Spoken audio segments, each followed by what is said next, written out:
Hello friends, ओसो coding के channel पर आपका हार्दिक स्वागत है। जावा 8 टू 17 न्यू फीचर की सीरीज़ में आज हम डिस्कस कर रहे हैं एक बहुत इंपॉर्टेंट टॉपिक, एक इम्पॉर्टेंट डेवलपमेंट।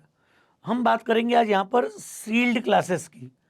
चूँकि हम सभी इनहेरिटेंस से अच्छे खासे फेमिलियर हैं, हमने जावा में इनहेरिटेंस के कॉन्सेप्ट को प्रॉपरली इम्प्लीमेंट किया है और दो स्पेशल कीवर्ड हमने हमारे डिस्कशन में समझे हैं, एक तो एब्स्ट्रैक्ट और एक फाइनल। ये दो कीवर्ड से अच्छे खासे फेमिलियर हैं हम कुछ भी फाइनल डिफाइन करते हैं, इसका मीनिंग क्या है। सपोज मैंने कोई क्लास फाइनल डिफाइन की है, इसका मतलब है कि उस क्लास को मैं आगे इनहेरिट नहीं कर पाऊंगा। कोई मेथड अगर फाइनल होगी तो उसे आगे ओवरराइड नहीं कर पाऊंगा। फाइनल होने का मतलब होता है something which is complete, now there is no updation required या नो फर्दर अपडेशन रिक्वायर्ड। ये क्लैरिटी किससे आती है? फाइनल से। और अगर मैं अपोजिट जाता हूँ, एब्स्ट्रैक्ट डिफाइन कर दूँ कुछ भी, तो एब्स्ट्रैक्ट कीवर्ड में हमने पढ़ा था कि जब मैं किसी मेथड को एब्स्ट्रैक्ट बनाता हूँ, मतलब इनकम्प्लीट, विदाउट बॉडी, तो वो क्लास को भी इनकम्प्लीट बनाती है, क्लास को भी एब्स्ट्रैक्ट डिफाइन करती है। तो एब्स्ट्रैक्ट क्लास का मैकेनिज्म ये बोलता है कि ऐसी क्लासेस को हम बोलते हैं मस्ट इनहेरिटेबल क्लास। उस क्लास को 100% आपको इनहेरिट करना है। क्लियर, समझ में आ रहा है? मतलब फाइनल में पूरा रेस्ट्रिक्शन है और एब्स्ट्रैक्ट ये बोलता है कि आपको तो उसको 100% इनहेरिट करना है और जो भी एब्स्ट्रैक्ट मेथड होगी उसको आने वाली क्लास में ओवरराइड करना जरूरी है। मेथड ओवरराइडिंग जरूरी है। सेम बिहेवियर हमने इंटरफेस में फील किया। जब हमने इंटरफेस इंप्लीमेंट किया तो वहाँ तो सब कुछ नॉर्मली एब्स्ट्रैक्ट होता है, एब्स्ट्रैक्ट मेथड होती है। तो एब्स्ट्रैक्ट मेथड को जो भी इंटरफेस अगर किसी क्लास में इम्प्लीमेंट होगा तो उस क्लास को सारी एब्स्ट्रैक्ट मेथड को अपनी बॉडी में ओवरराइड करना पड़ता है। मतलब इन सारे कॉन्सेप्ट में ज़रूरी हो गया कि कुछ एब्स्ट्रैक्ट है, कुछ इनकम्प्लीट है, तो उसको 100% बढ़ाओ। कहाँ तक बढ़ाओ कोई डेफिनेशन नहीं है। फाइनल है तो उसको आगे आप डिस्टर्ब नहीं कर सकते हो। तो ये जो डिफरेंस है, ये जो बड़ा एक वैक्यूम है इसमें, कि हम क्लासेस को प्लान करके डिफाइन नहीं कर पाते थे, हम उसकी एक प्रॉपर एक्सेस लेवल नहीं बना पाते थे कि इस पर्टिकुलर क्लास को कितनी क्लासेस किस लेवल तक इनहेरिट करेंगी, किस लेवल तक इसका सपोर्ट प्रोवाइड करेगी। ये जो एक वैक्यूम था फाइनल और एब्स्ट्रैक्ट के कारण, बड़ी रेंज थी। फाइनल पूरा रेस्ट्रिक्ट कर रहा है और एब्स्ट्रैक्ट उसको पूरा खोल रहा है। हम चाह रहे हैं इसके बीच का कोई सोल्यूशन जावा प्रोवाइड करती, जो कि डेवलपर्स को लगता था कि हम इसे कितनी क्लासेस को ओपन एक्सेस देंगे। तो सब कुछ हम लोग डिफाइंड वे में, लिमिट वे में इम्प्लीमेंट करना शुरू करें। तो जावा ने एक मैकेनिज्म हमें प्रोवाइड किया है, सील्ड क्लासेस। सील्ड क्लासेस मतलब क्या हो गया? ये जो कॉन्सेप्ट है ये फाइनल और एब्स्ट्रैक्ट के बीच की स्थिति है।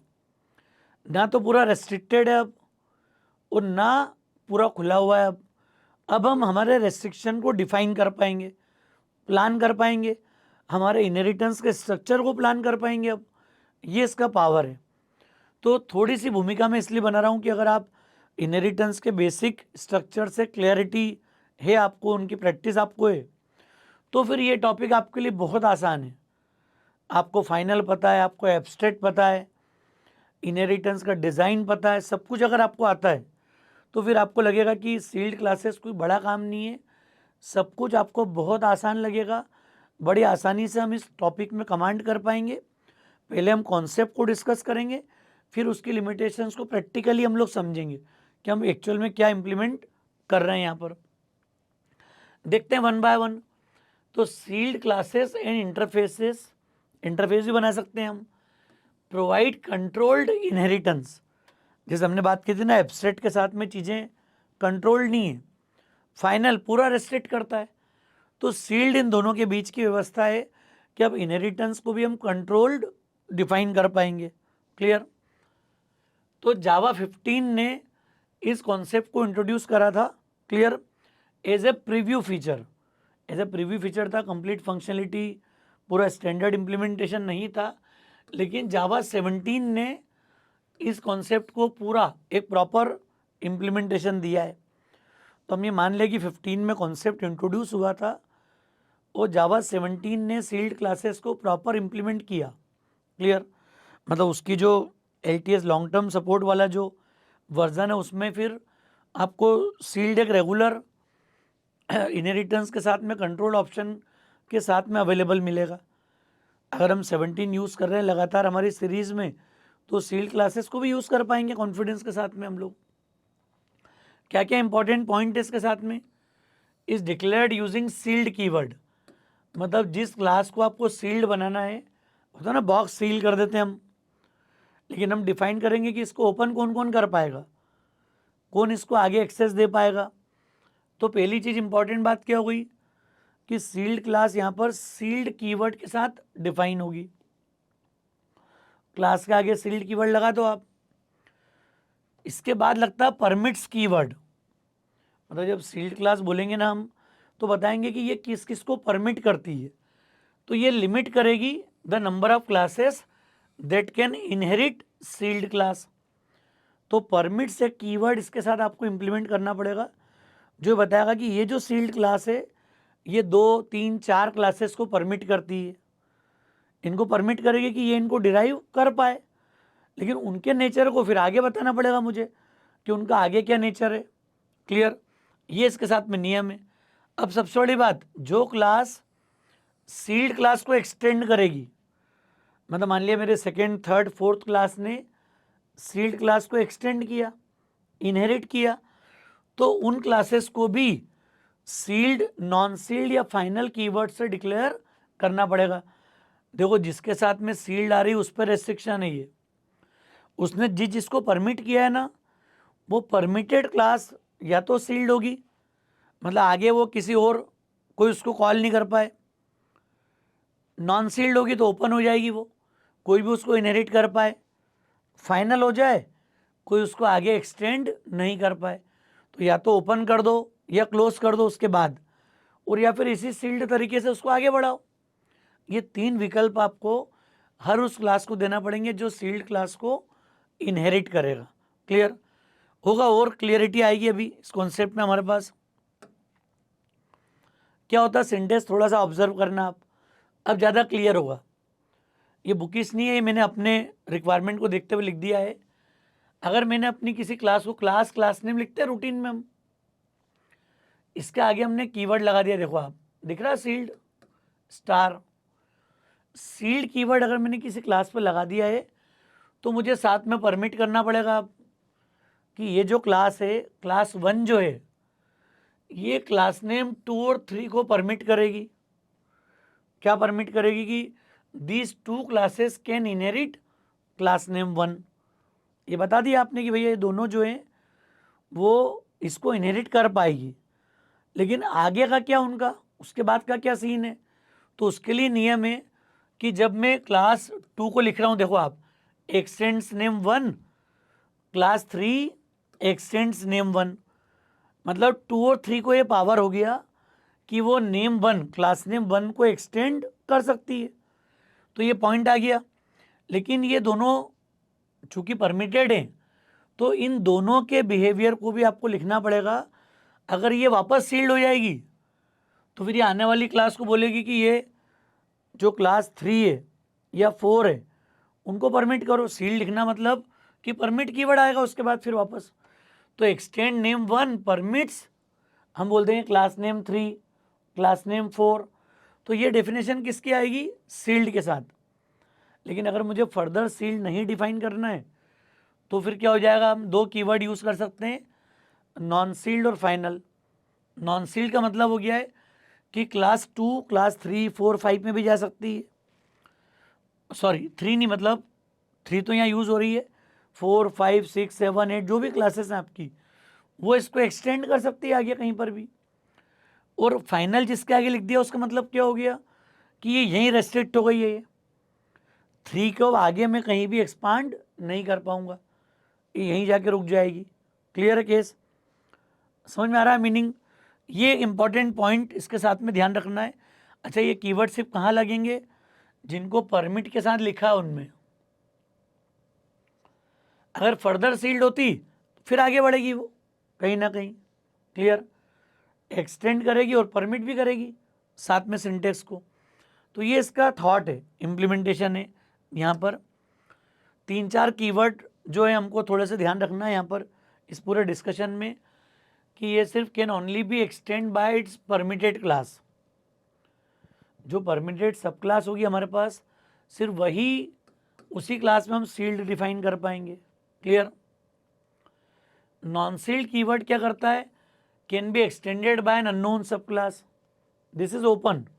जो नॉर्मल क्लास होती है ना, वो नॉन सील्ड ही होती है, तो अलग से मैं नॉन सील्ड की डेफिनेशन डिस्कस नहीं कर रहा हूँ। नॉन सील्ड मतलब नॉर्मल क्लास, रूटीन क्लास जो हम आज तक बनाते आ रहे हैं। क्लियर? परमिट्स कीवर्ड इंपॉर्टेंट है यहाँ पर, क्योंकि ये कीवर्ड अलाउ करता है सब क्लास को इनहेरिट करने में और एक्सटेंड करने में। तो कौन सी क्लास, कौन सी सब क्लास उसको इनहेरिट करेगी और फर्दर इनहेरिटेंस अलाउ करेगी, ये सब चीज़ें अपन लोग परमिट में डिफाइन कर पाएंगे। और फाइनल अगर मैंने कहीं यूज़ कर लिया है तो बताता है कि प्रिवेंट्स फर्दर इनहेरिटेंस, उसको मैं आगे इनहेरिट नहीं कर पाऊंगा। ये हमारा बेसिक छोटा सा सिंपल सा थॉट है। क्लियर? अगर आपको क्लैरिटी होगी, समझ में आएगा। क्या कर सकते हैं हम यहाँ पर? तो हम कोई क्लास डिफाइन कर दें यहाँ पर टेस्ट, और हमने बोल दिया यहाँ पर, इसको सील्ड बना दिया हमने, सील्ड क्लास टेस्ट परमिट्स, क्या बोला हमने? टेस्ट 1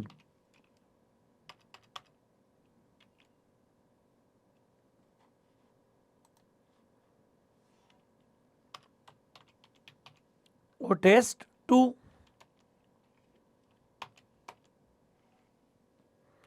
क्या कर दिया हमने यहाँ पर? अच्छा, ये क्लास जब तक कंपाइल नहीं होगी जब तक अब इन दोनों के आगे सील्ड, नॉन सील्ड या फाइनल आप नहीं लगाओगे। ये बड़ी इंपॉर्टेंट बात है। तो टेस्ट 1 और टेस्ट 2 को हमने इनहेरिट किया। अच्छा, इस क्लास में मैं यहाँ पर एक सिंपल अभी मेथड लिख रहा हूँ।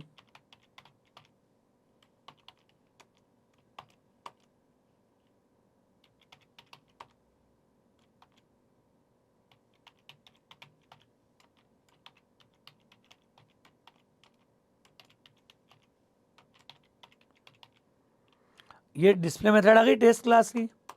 समझना आप कॉन्सेप्ट क्या है। ये क्लास हमारी इंप्लीमेंट हो गई। अब इसमें दो हमने टेस्ट 1 टेस्ट 2 ले लिया है, जिसको परमिट किया है किसने? टेस्ट ने। अब ये इनहेरिटेंस थोड़ा सा कंट्रोल्ड है। क्लियर? कंट्रोल्ड कैसा हो गया कि अब इसने सिर्फ टेस्ट 1 टेस्ट 2 को अलाउ करा है। अब अगर मैं यहाँ पर आके टेस्ट 3 बना दूँ, समझना आप,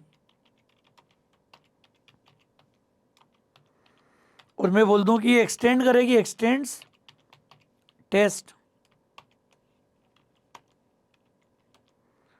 हो पा रहा है कि? देखो आप, ये क्या लिखा, पढ़ो आप। Test 3 with a sealed direct super class और a sealed direct super interface test should be declared either final, sealed और नॉन सील्ड। तो टेस्ट 3 जो है वो जब तक मैं आगे यूज़ नहीं करूँगा, सील्ड कीवर्ड बनाओ, नॉन सील्ड बनाओ, अभी इसको पावर नहीं है कि टेस्ट को डायरेक्ट ये इनहेरिट कर पाए। क्लियर? टेस्ट में ये इम्प्लीमेंटेशन अलाउड ही नहीं है इसके साथ में। तो ये टेस्ट 3 के साथ में इशू है। लेकिन आप देखो, जब मैं इसको बोल दूंगा क्लास टेस्ट 1, तो टेस्ट 1 एक्सटेंड करेगी, लेकिन कहाँ प्रॉब्लम है इसमें? 3 में से कोई एक कीवर्ड डिफाइन कर दो। तो हमने इसको बोल दिया नॉन सील्ड, और नॉन सील्ड बनाने से क्या हो गया?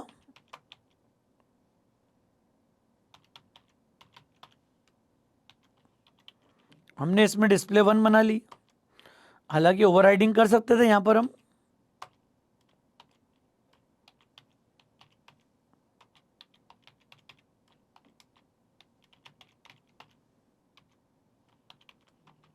डिस्प्ले 1 मेथड दे दी हमने यहाँ पर। इसके बाद तीसरी जो बना रहा हूँ मैं यहाँ पर टेस्ट 2, जो कि परमिटेड है। अब आप देखो, हमारा इनहेरिटेंस जो है वो कंट्रोल्ड हो गया पूरा।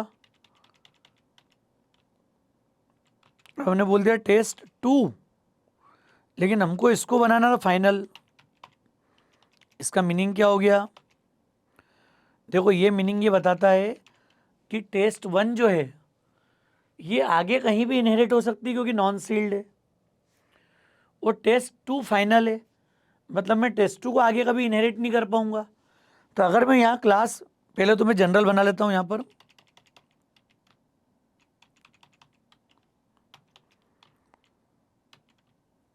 ये बिना ओवरराइडिंग के मैंने अलग अलग मेथड यूज कर लिए। डिस्प्ले 2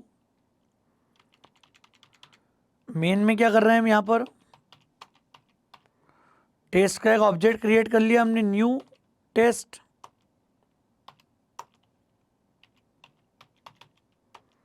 तो ये अपने डिस्प्ले कॉल कर सकता है अलग अलग। टेस्ट 1 का जब मैं ऑब्जेक्ट बनूंगा T1,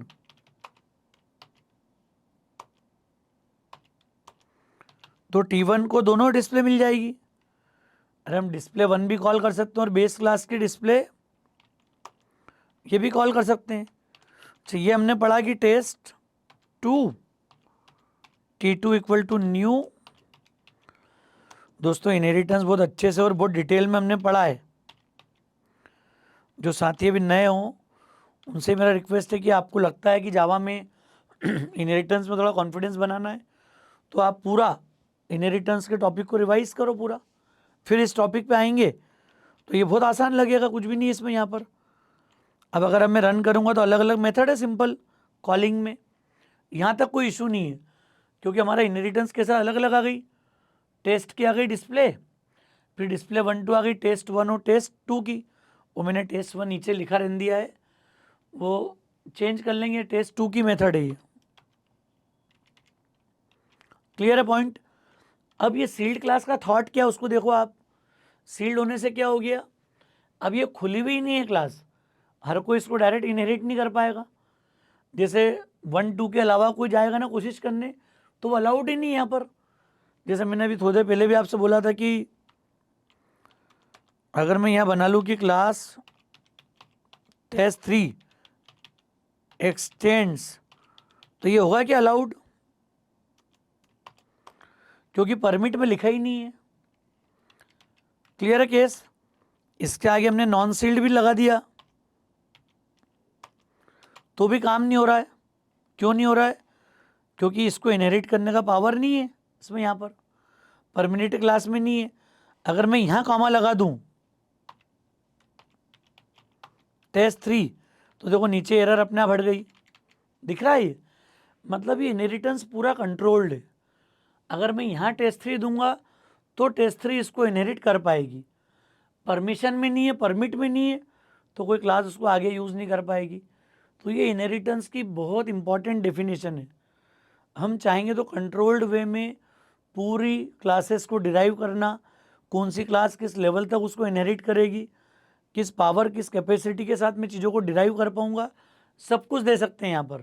क्लियर, ये इसका पावर है यहाँ पर काम करने का। क्लियर है, पॉइंट समझ में आ रहा है।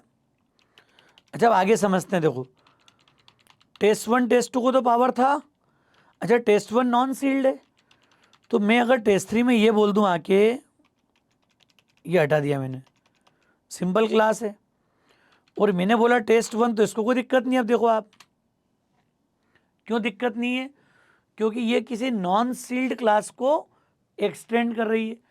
और नॉन सील्ड को देखो आप, टेस्ट 1 को दिख रहा है प्लान, नॉन सील्ड को मैं डायरेक्ट यूज कर सकता हूं कहीं पर भी। क्लियर,